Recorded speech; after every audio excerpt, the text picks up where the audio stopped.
오늘 우리가 함께 볼 하나님의 말씀은 레위기 21장입니다.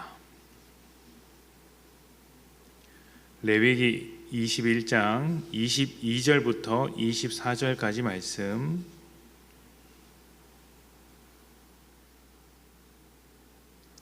레위기 21장 22절부터 24절까지의 말씀입니다. 제가 봉독합니다.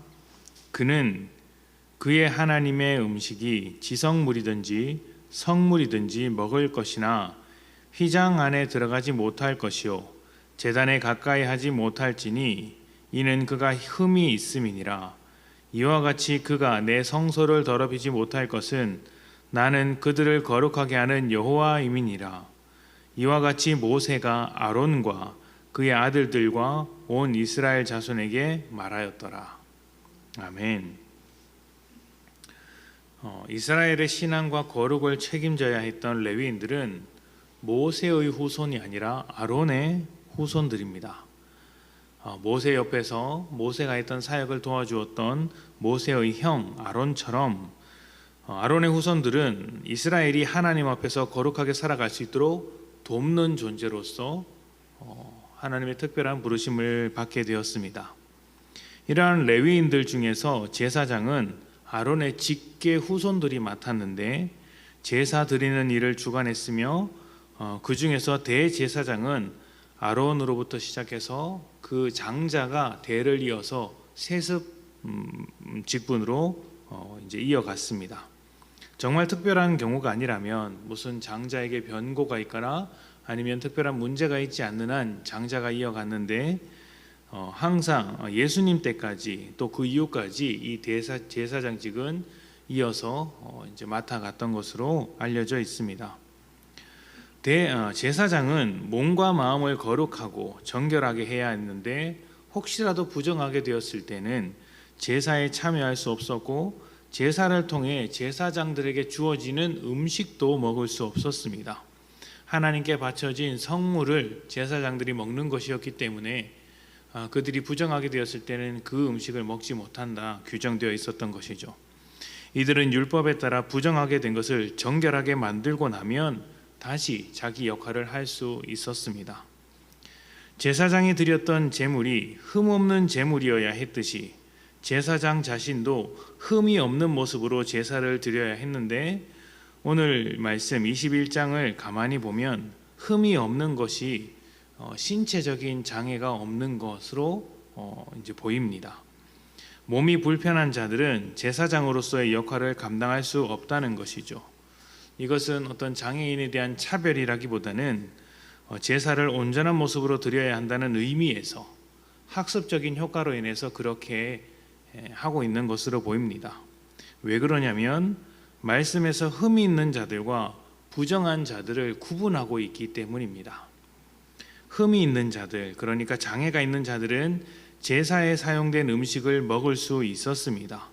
장애가 부정한 것이 아니고 죄가 아니라는 뜻이지요. 부정한 자들은 제사에 참여할 수 없을 뿐만 아니라 음식을 먹지도 못했습니다. 그래서 아예 밖으로 나가서 거룩해질 때까지 자기의 몸을 정결하게 만들어야 했던 것이죠. 구약에서 드리는 제사는 지금 우리가 드리는 예배와는 완전히 다른 것입니다.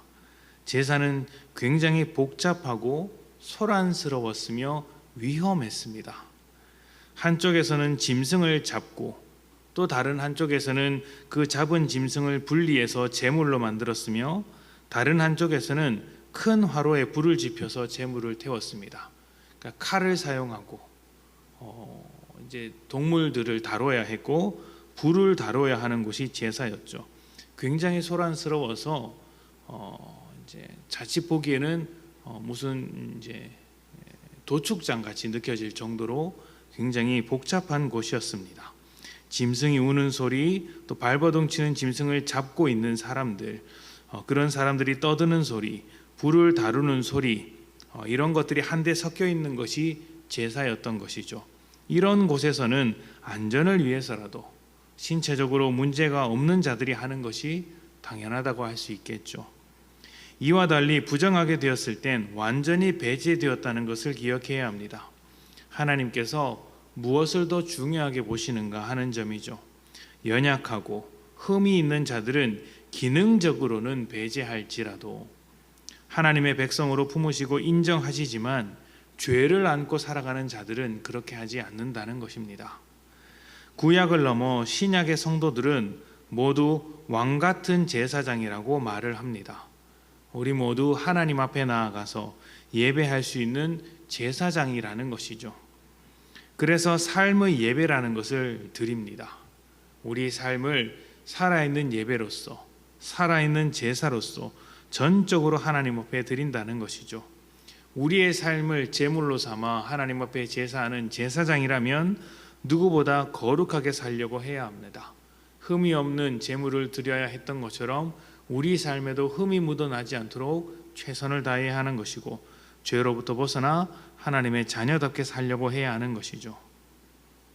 타고난 단점, 장애와 성격이나 무의식 중에 나오는 어떤 마음의 병과 같은 것은 오히려 하나님께서 품으시고 받아주실 것입니다.